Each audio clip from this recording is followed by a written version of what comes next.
Sabe, demorou muito tempo antes que eu percebesse ou aprendesse que eu poderia pensar de propósito.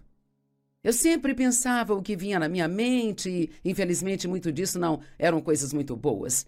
E a Bíblia nos ensina que aquilo que pensamos é aquilo que nos tornamos, ou eu digo, para onde a mente vai, o homem a segue. Em 1 Pedro 5, 8 e 9, somos ensinados que o diabo anda ao derredor como um leão rugindo com fome feroz, buscando a quem possa devorar.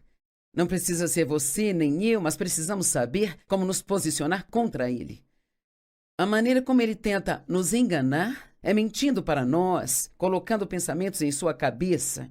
E você tem que decidir se vai aceitá-los e meditar neles ou se você vai rejeitá-los imediatamente. Guarde o seu coração, porque dele procedem as fontes da vida. E eu terminei ontem com Romanos 12, 2, que fala sobre renovar a sua mente. Se quisermos realmente experimentar a boa vontade de Deus para a nossa vida, precisamos renovar a nossa mente, precisamos aprender a pensar como Deus pensa. Agora, 2 Coríntios 10, 4 e 5 são mais algumas escrituras sobre a mente que são muito importantes, sabe? Na tradução amplificada diz, pois as armas da nossa guerra, então estamos numa guerra, as armas da nossa guerra não são físicas, não são de carne e sangue, mas são poderosas em Deus para a derrubada e a destruição das fortalezas. Agora, Satanás, ele tenta construir fortalezas em nossa mente, e uma fortaleza é uma área onde o nosso inimigo cava e se esconde nela, sabe? E a maneira como Satanás faz isso é colocando pensamentos errados em nossa mente por tanto tempo que nós começamos realmente a acreditar neles de maneira muito forte. Por exemplo, eu fui abusada sexualmente pelo meu pai, e assim eu sempre pensei, sabe, por anos e anos eu pensava que eu sempre teria uma vida de segunda categoria. Mas isso não é verdade. A Bíblia nos diz exatamente o oposto disso. Se alguém está em Cristo, nova criatura é, as coisas velhas já passaram e eis que tudo se fez novo. Talvez o inimigo esteja mentindo, lhe dizendo que por causa de alguns erros que você cometeu, você nunca será capaz de ter uma vida boa, que Deus nunca vai te perdoar, que Ele está com raiva de você, sabe? E você não saberá a diferença se você não conhecer a palavra de Deus. É incrível como conseguimos acreditar em tantas coisas que não são verdade. E se não tivermos a verdade para comparar com elas, então a guerra que estamos lutando é uma guerra espiritual, não é uma guerra que lutamos com armas e bombas, mas é uma guerra espiritual.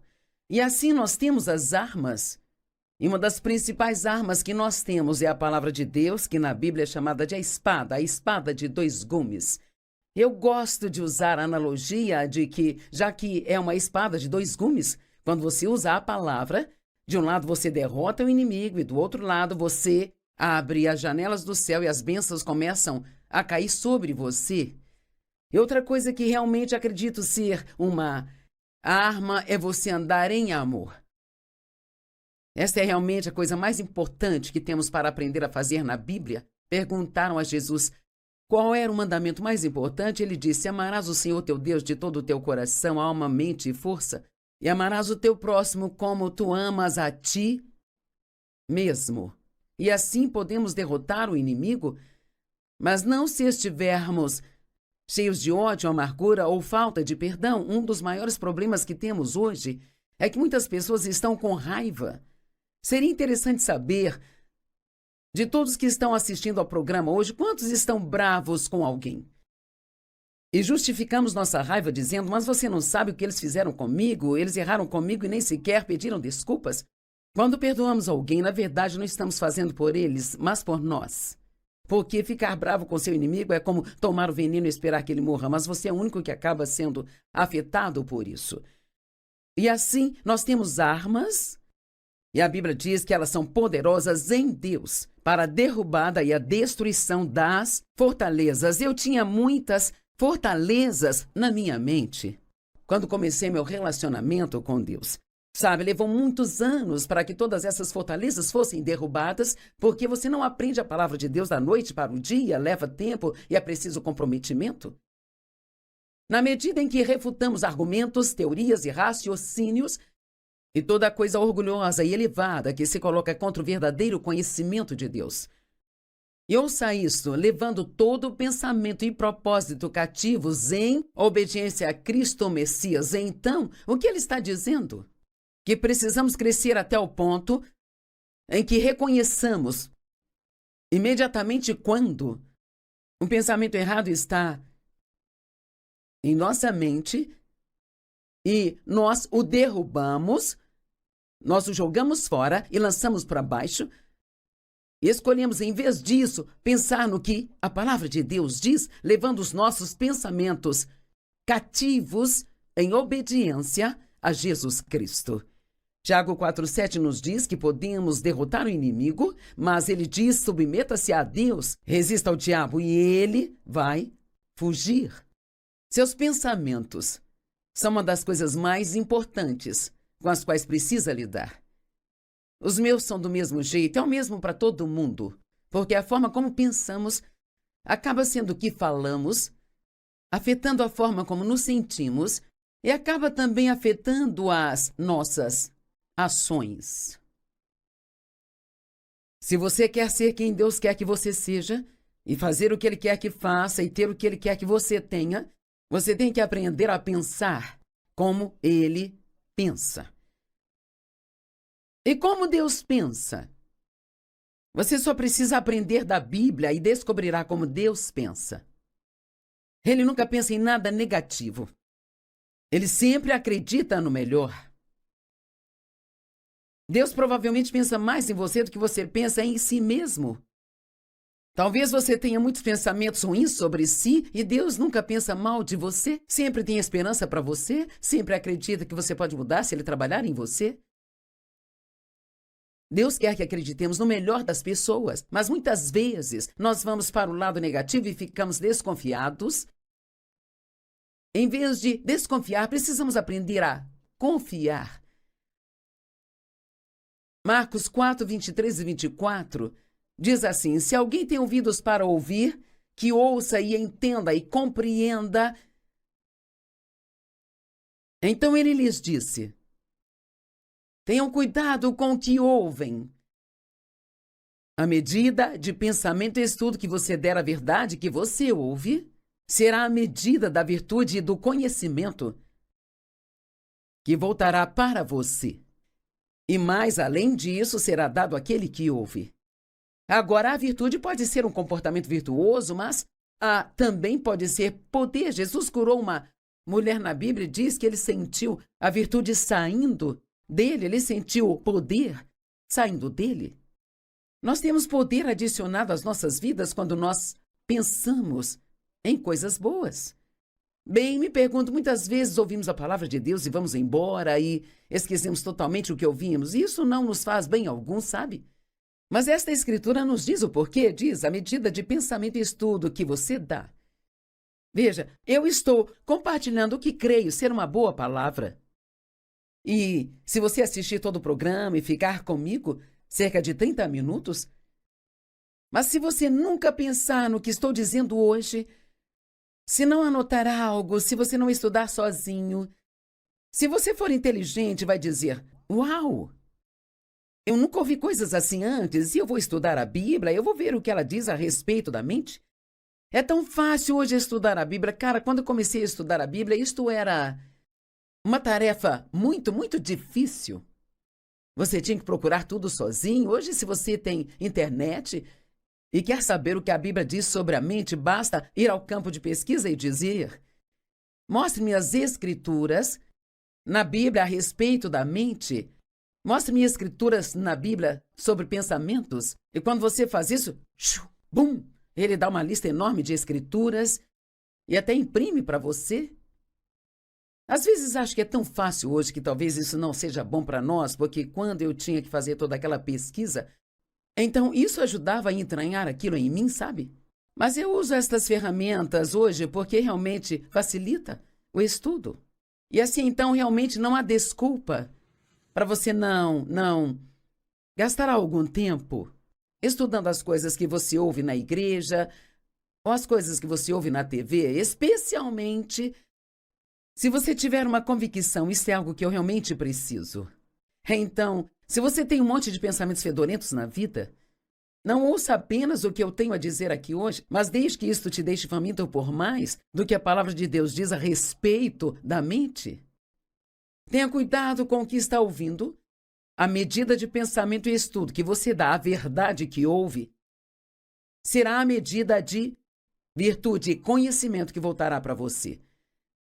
Efésios 4, 22 ao 24. O 23 é, na verdade, uma escritura ponte que leva você do 22 ao 24. Então, eu vou ler o verso 22 primeiro e depois o 24. Então, eu vou mostrar o verso 23.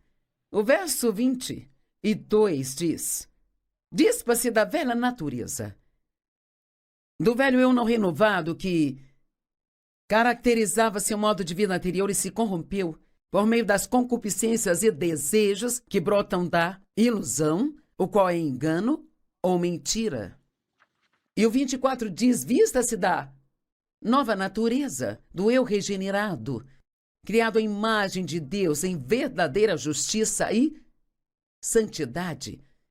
E o 22 diz: Dispa-se da velha natureza. O 24 diz: Vista-se da nova natureza. E nós podemos pensar: como eu faço isso? Eu não sei como fazê-lo. Bem, o verso 23 nos diz: E seja constantemente renovado no espírito de sua mente, tendo uma nova atitude mental e espiritual. Quer saber? Acho que todos nós poderíamos fazer um ajuste de atitude todos os dias. Não sei sobre você, mas eu tenho que falar comigo mesma. Eu tenho que ter pequenas reuniões comigo mesma e dizer a mim mesma: você é feliz, você é abençoada, tem muito a agradecer a Deus. Coloque um sorriso no seu rosto. Saia e seja boa para as pessoas, não seja ranzinza. Ame a sua família. Sabe, você não faz as coisas certas acidentalmente, você tem que fazer isso de propósito. Dispa-se do velho homem, vista-se do novo homem, sendo constantemente renovado em seu pensamento e em sua atitude. Me pergunto se tem alguém assistindo que precisa de uma nova atitude. Sabe, dizem que sua atitude determina sua altitude. Em outras palavras, se você tem uma boa atitude, pode ir muito longe na vida, mas se você tem uma atitude ruim, você não vai muito longe. Eu sempre digo, eu prefiro trabalhar com alguém que tem uma boa atitude, mas que talvez não seja tão qualificado do que com alguém com muitas qualificações e uma atitude ruim. Pessoas com uma boa atitude são as que são promovidas. Pessoas com atitudes ruins, por mais inteligentes que sejam, não necessariamente são promovidas. Colossenses 3, versos 1 e 2. Na Nova Versão Internacional está dizendo: Portanto, se já ressuscitastes com Cristo, fixai o coração nas coisas que estão no alto, ou fixem a mente nas coisas que estão no alto, onde Cristo está sentado à direita de Deus. Colocai suas mentes nas coisas que são lá do alto. Agora, isso não significa andar o dia inteiro só pensando no céu, sabe? Mas significa pensar da maneira que Deus pensaria. Você pode definir sua mente sobre as coisas com antecedência. Você pode definir sua mente de manhã, de que não importa o que aconteça no dia, você manterá uma boa atitude. Eu perguntei ao meu marido uma vez, ele gosta bastante de golfe e ele não gosta. Ele realmente gosta. Este é o seu principal entretenimento. Ele joga golfe desde que nós nos casamos, isso já faz 55 anos. E quando não está jogando, ele gosta de sair e bater nas bolas de golfe. E eu perguntei para ele um dia: você já pensou sobre se chegar um tempo em que você não possa mais jogar golfe, como isso vai afetar você? Ele disse: já pensei nisso, já ajustei minha mente que vou ter uma boa vida independente disso. E eu achei isso tão incrível. Ele já definiu em sua mente que se chegar a hora quando não puder fazer aquilo que realmente gosta de fazer, ele vai ter uma vida feliz mesmo assim. Bem, todos precisamos definir nossas mentes. Eu já defini a minha mente que se chegar a hora em que eu não puder mais fazer o que faço, ensinar a palavra, ou estar no ministério por qualquer motivo que Eu ainda sou a Joyce Meyer. E Deus ainda me ama tanto quanto antes. Ele não me ama só porque eu prego e trabalho para ele. Ele me ama porque eu sou filha dele. Mas há muitas pessoas que, quando não fazem mais o que faziam, elas sentem que perderam sua identidade, sabe? Alguém me disse recentemente que ela se aposentou de sua profissão e ela disse, simplesmente não sei mais quem eu sou. Isto é quem eu era. Ela falou o nome da profissão que exercia e disse, isto é quem eu era. Bem, não, isso não é quem você é.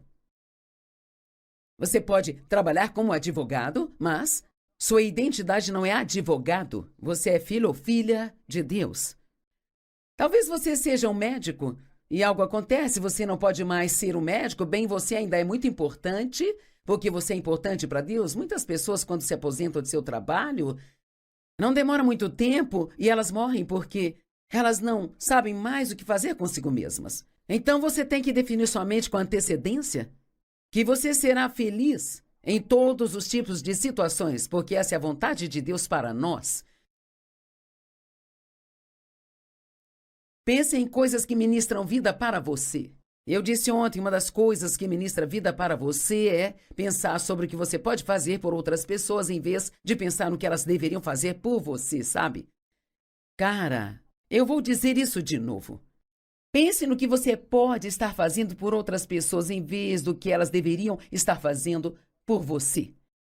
Diga a Deus o que quer e precisa e deixe-o trabalhar através de quem Ele quiser para que isso aconteça.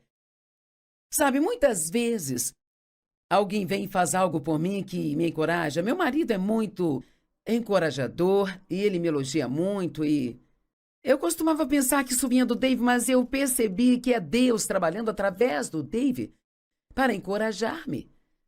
E assim, nesta manhã, orei sobre algo. Eu disse a Deus, eu gostaria que fizesse isso por mim e você pode agir através de quem você quiser. Às vezes pensamos, você não está me encorajando ou você não está fazendo isso, não está fazendo aquilo por mim, sabe? E o que nós precisamos fazer é colocar nossa fé em Deus para que aquilo aconteça e deixá-lo trabalhar através de quem Ele quiser, sabe? Talvez você seja casado com alguém que não é muito encorajador, ele não tem esse dom de encorajamento, mas você pode orar para que Deus lhe dê encorajamento.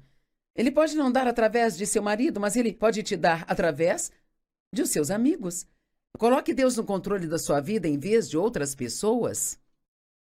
Agora, o pensamento egoísta e egocêntrico ministra a morte para nós. A Bíblia diz que temos a mente de Cristo. Eu acho isso tão maravilhoso. 1 Coríntios 2,16. Pois quem conheceu ou compreendeu a mente, os conselhos e os propósitos do Senhor, a fim de guiá-lo, instruí-lo e dar-lhe conhecimento.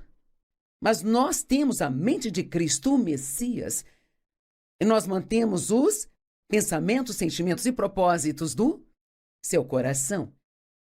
Você pode pensar, certamente os meus pensamentos não parecem com a mente de Cristo. Bem, eles estão em você, no seu espírito, porque quando você nasce de novo, uma semente de tudo aquilo que Deus é vem viver dentro de você. E ao regar essa semente com a palavra de Deus, deixando o Espírito Santo trabalhar com você, essas coisas podem crescer e se tornar grandes plantas, que se tornam coisas grandes em sua vida. Então temos a mente de Cristo, nós temos a capacidade de pensar como Ele pensa, mas isso não acontecerá se você não estudar o que a Bíblia tem a dizer sobre a mente e os pensamentos. E eu poderia acrescentar que é algo que você precisa estudar regularmente. Eu escrevi um livro chamado Campo de Batalha da Mente. Faz cerca de uns 27 anos e ele ainda é um dos nossos livros mais vendidos. Se você ainda não leu, sim, eu o recomendo. Falaremos de um outro livro no final do programa chamado Pensamentos Poderosos. Coloque as mãos em tudo que você puder sobre a mente, leia e estude. Não pense que porque leu isto uma vez, isso é tudo que precisa para o resto da vida. Tem algumas coisas que nós precisamos ouvir regularmente. Paulo disse, eu não me canso de ensinar a vocês as mesmas coisas repetidas vezes, porque falo isso para a sua proteção. Em outras palavras, precisamos, nunca ouviremos demais sobre a boca, sobre a mente, amar outras pessoas, ser obediente. Precisamos ser lembrados de certas coisas regularmente, sabe? Então nós temos a mente de Cristo. A Bíblia fala sobre a mente do Espírito e a mente da carne. Podemos dizer que nós temos duas mentes. A mente do Espírito e a mente da carne. Romanos 8, 5-8, na Amplificada. Porque os que vivem segundo a carne são controlados pelos seus desejos profanos, fixam suas mentes e buscam as coisas que satisfazem a carne.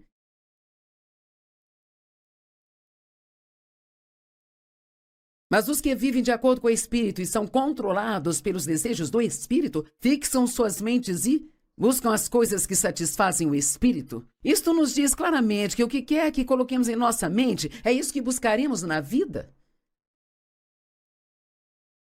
Sabe, você não vai se comportar de maneira santa se pensar em coisas carnais o tempo todo. Deixe Deus ser o centro da sua vida. Buscar primeiro o reino de Deus e a sua justiça, e todas as outras coisas te serão acrescentadas. Se você não nasceu de novo, não pense que vai receber a Cristo e continuar agarrado à bagunça que você tem na vida. Você o deixa assumir todas as áreas. Convide-o a entrar em sua vida e assumir todas as áreas de sua vida. Não mantenha nenhum quarto fechado para ele. Deixe-o entrar em todos os cômodos do seu coração. Deixe-o renovar sua vida de todas as maneiras. Agora, a mente da carne, eu amo isso. É o sentido e a razão sem o Espírito Santo. Cara, isso pode nos colocar em muitos problemas, não é? Viver de acordo com seu próprio raciocínio e seu próprio pensamento carnal, não deixando que o Espírito Santo tenha parte nisso. Isso é morte. Morte que compreende todas as misérias decorrentes do pecado. Não significa que você vai cair morto se tiver pensamentos errados, mas esses pensamentos errados ministram a morte para você. Eles roubam sua alegria, te deixam infeliz, fazem com que você haja mal com outras pessoas. Mas a mente do Espírito Santo, que está em você, é a vida e a paz da alma, tanto agora quanto para sempre. Veja, é assim que acontece. Você está, talvez, tendo um dia em que fica tendo pensamentos ruins? E deixe-me apenas te encorajar. Sabe, às vezes, se você está cansado, então este é um ótimo momento para o inimigo te atacar. Ele virá quando você estiver cansado, porque sua guarda fica um pouco baixa. Ou se você estiver doente, você estará um pouco mais inclinado a pensar coisas ruins. Bem, sabe, Deus não me ama. Ou talvez você tenha esperado muito tempo para que suas orações fossem respondidas. E você vê seus amigos tendo as orações respondidas, mas parece que nada acontece com você e você é tentado a pensar, bem, Deus não ouve as minhas orações. No minuto que você se pegar, e o Espírito Santo realmente te lembrará, ele trará à sua memória, no minuto em que se pegar pensando com a mente da carne, você diz não, você derruba esse pensamento e pensa o que sabe que Deus gostaria que você pensasse naquela situação. Nunca deixe o diabo lhe dizer Deus não te ama, porque ele nunca deixará de te amar nem por um momento em sua vida, sabe? Jesus morreu por nós quando ainda estávamos em pecado, e é assim que ele nos ama. Ele não espera até que façamos as coisas certas para nos amar. Ele nos ama mesmo antes de acertarmos, sabe? E é o amor dele que nos leva a querer fazer o que é certo. Isso é porque a mente da carne, com seus pensamentos e propósitos carnais, é hostil a Deus. Pois a carne não se submete à lei de Deus. Na verdade, ela não consegue. Eu gosto disso. Se você fica pensando com a mente da carne o tempo todo, não tem como ser obediente a Deus, sabe? Você não consegue, porque seus pensamentos são precursores das suas ações. Se quiser ser obediente a Deus, você tem que pensar naquilo que a palavra de Deus diz, e ela lhe dá o poder. Você pede ajuda ao Espírito Santo e ele te dá o poder de fazer a coisa certa. Assim, então, aqueles que estão vivendo a vida da carne, satisfazendo os apetites e impulsos de sua natureza carnal, não podem agradar ou satisfazer a Deus ou serem aceitáveis a Ele. E veja, isso não é porque Deus não ama você, porque você pensa em coisas erradas, mas Não é aceitável a Deus porque você não consegue viver a vida pela qual Ele enviou Jesus para morrer, para te dar. E Ele quer que você tenha o melhor de tudo aquilo que Ele tem.